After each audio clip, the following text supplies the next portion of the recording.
Do you find yourself confused when it comes to determining the difference between an FHA mortgage and a conventional mortgage? Well, guess what? You're not alone. And in this video, we're gonna go over some of the biggest things that separate a FHA loan from a conventional loan. But before we do, just a little bit of housekeeping. I'm Chris Nelson with Genstone Realty, and this channel is all about real estate advice, tips, and tech. So if any of that excites you, you're in the right place. But do me a favor, go ahead, drop me a comment, hit that thumbs up, consider subscribing, and mash that bell so that you're notified of my future content. One of the questions I get asked most often in this industry is, what's the difference between an FHA mortgage and a conventional mortgage? Well, to start, you have to understand exactly what an FHA mortgage is. An FHA mortgage is a mortgage that is insured by the Federal Housing Administration. Therefore, it's a federal or government loan. Now, conventional loans are regulated to some extent by the feds, but not like an FHA loan. And FHA loans were actually introduced back in the 1930s as a way to fuel the housing community in several different factors. And we're not gonna get too involved with that part, but we are gonna unpack some of the differences that you should be aware of. Now, both are beneficial and they both have their pros and cons. When it comes to loans, there's really no one shoe fits all type purpose. So let's dive in and take a look at what separates some of these loans. To start, going back quite some time, FHA loans were solely for first-time home buyers. And to this day, a lot of people still think that FHA loans are exclusive to first-time home buyers, when that is not the case. Several years ago, things were changed where FHA loans were not only for first-time home buyers.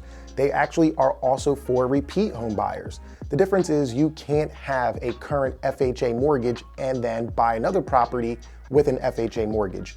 If you have a home that has an FHA mortgage on it and you plan to buy another home with an FHA mortgage, well then you would need to sell that property in order to buy the next property using an FHA loan. Whereas conventional is completely different. You can have as many homes as you like using a conventional loan. They're not gonna limit or regulate how many times you can use the type of loan, nor are they going to regulate how many homes you have with that particular type of mortgage. But the key takeaway in all of that is FHA is no longer exclusive to first-time home buyers. Now, one of the key things to understand about these types of loans is the difference in down payment. FHA requires a minimum of 3.5% down. So using easy numbers, if you're buying a home for $100,000, FHA is going to require 3.5% or $3,500 of that, meaning your mortgage balance is only going to be $96,500. Now, conventional loans is a little bit different. If you have decent credit, and by decent credit, I mean 620 or above, there are options out there for you to put as little as 3% down. But now, again, you really have to have some decent credit in order to make that happen. FHA usually starts their benchmark at 580. Now, 580 is still a tough score when it comes to getting the loan approved and through underwriting, but it is definitely possible. And as I mentioned, for conventional, they look for a benchmark of roughly 620. Now, in both situations, the better your credit score, the better you are in either situation. The better interest rate you can get, along with some other terms.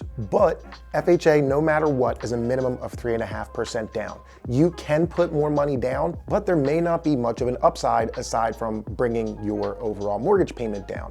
And if you are in position to put more down and your credit is decent, then you really may want to take a look at a conventional loan, and maybe also take a look at some of the other terms and conditions that comes along with those loans. Another key thing to talk about is PMI. Now, PMI stands for private mortgage insurance, and it doesn't apply for all loans, but if you have an FHA loan, it is going to apply, and it's something that is going to apply for the life of the loan. You cannot get out of it unless you refinance or sell the home, in which you no longer have to worry about the mortgage to begin with, right?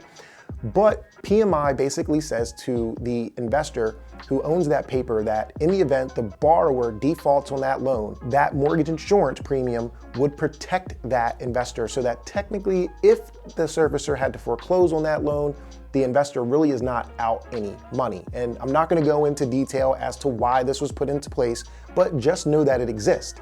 Now, if you have a conventional loan and you're putting 20% down or more, you actually can get rid of or completely alleviate having private mortgage insurance.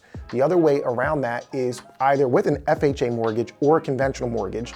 is to refinance. Now, if you have an FHA mortgage, you would be refinancing to a conventional mortgage so long as you have at least 20% equity. And if you have a conventional loan and you're going to refinance, again, the same rule applies. You would need to have at least 20% equity, and that would either be equity in the property or a combination of equity in the property plus money that you're going to bring to the table. So keep in mind, this is something that is going to potentially make your mortgage payment go up. When you apply for a loan, one thing that a lender is going to look at is something referred to as your debt to income ratio. And basically your debt to income ratio is exactly how it sounds. It's the amount of debt you have versus your income. Now, a lot of times there's debt that we have that we're not going to have on our credit report. And it may not even be debt. It may just be life expenses such as gas, food, utilities, and so forth. And that is not necessarily your back-end debt. That's referred to as your front-end debt. And what they look for if you are applying for an FHA loan is that your debt-to-income scores are no more than 50-50. As a matter of fact, if you are at a 50-50 debt-to-income ratio, you stand the chance of being declined or denied. However, if your debt to income ratio is less than 50%, then you stand a really good chance. Now, when it comes to conventional, the numbers are similar, but the lenders have a little bit more leeway. Ultimately, where I'm going with that is with conventional loans, you can actually have a little bit more debt on your credit report and have less than 50% of your income available to you after you pay your monthly expenses. So at the end of the day, debt to income ratio for both of these loans are relatively similar, but there are some minor nuances that can keep you from being approved. Another thing to consider is the actual loan amounts. So FHA in theory has two different set loan amounts. One of them is going to be for your low to moderate housing market, and the other is going to be for the extremely pricey markets where you can't buy a home for less than $300,000. But now let's talk about what some of those loan amounts are. For FHA, the maximum loan amount is $331,760 for your low to average area. Now, when we jump to some of the more pricey areas where you can't find homes that cheap, the loan amount or the loan max then jumps to $765,600. So there's a pretty significant difference. But you need to know this because if you are applying for a mortgage and you plan on buying a $450,000 property, in most areas, an FHA loan may not be for you unless you have the opportunity, or the option, I should say, to put more money down. But as I mentioned before, if you have the opportunity to put more money down and your credit scores are decent, then we're probably looking at a completely different type of financial model to begin with. But conventional loans also have their limits. As a matter of fact, conventional loans have a max loan amount of $510,400. The takeaway from all that is to know that both loans have their maximum loan amount, and it's going to vary based on the market. Now, there are also some things to know about FHA and conventional that's going to help you based on your plan. A lot of times people don't want a 30-year loan. Some people have the mindset that they want to pay their home off faster and they have the financial means to do so, so they want a shorter loan. With FHA, you technically have the option of a 30-year fixed loan or a 15-year fixed loan. And by fixed, I mean the interest rate that you get at the time you take the loan stays the same throughout the life of that loan. Now, with conventional, it's a little bit different where you can have either a 10-year, a 15-year, or even a 30-year loan. Now, there's some other creative loans out there, but those are the three that you're going to see the most when it comes to conventional. And you can either do a fixed rate, where again, that interest rate stays the same so long as you don't refinance from the beginning of the loan all the way to the tail end of the loan.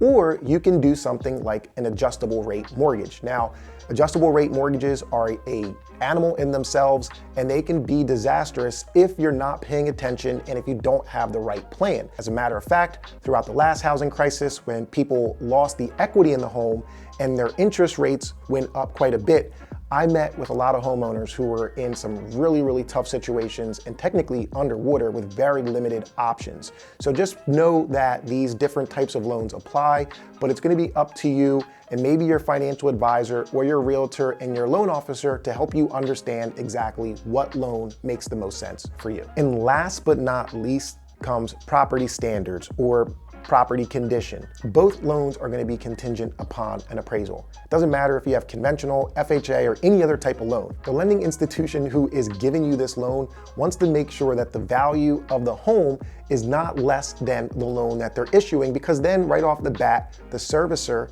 is upside down on their investment. So the appraisal for both of these loans will make sure that the house is worth the amount of money that they are giving you. The caveat when it comes to appraisals for a conventional loan versus an FHA loan is the condition of the property. Now, conventional appraisals are a lot more forgiving and there's a lot more leeway when it comes to getting that loan to the table.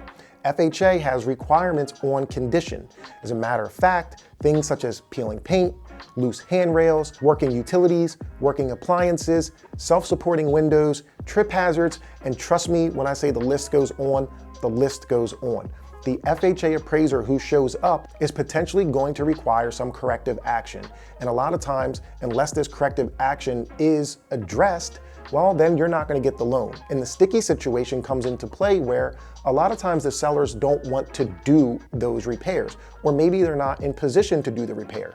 So then you, as the borrower or buyer, have to ask yourself, am I going to risk spending my time and my money, which I don't advise, to do those repairs prior to closing so that the loan goes through, or not? Keep in mind, if you put your time and your money into the property and for whatever reason the deal does not close, well, guess what? You're out of that money. So if you're gonna pay for someone to paint some peeling paint, that you understand that you could be out of that money in the event the deal does not go through. So there you have it. There are some of the biggest differences between FHA loans and conventional loans.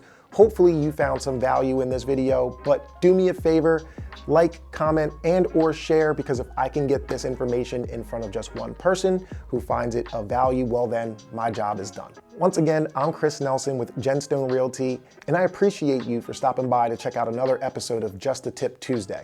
With all of that being said, check in next week for the very next episode, and I look forward to seeing you then. Take care.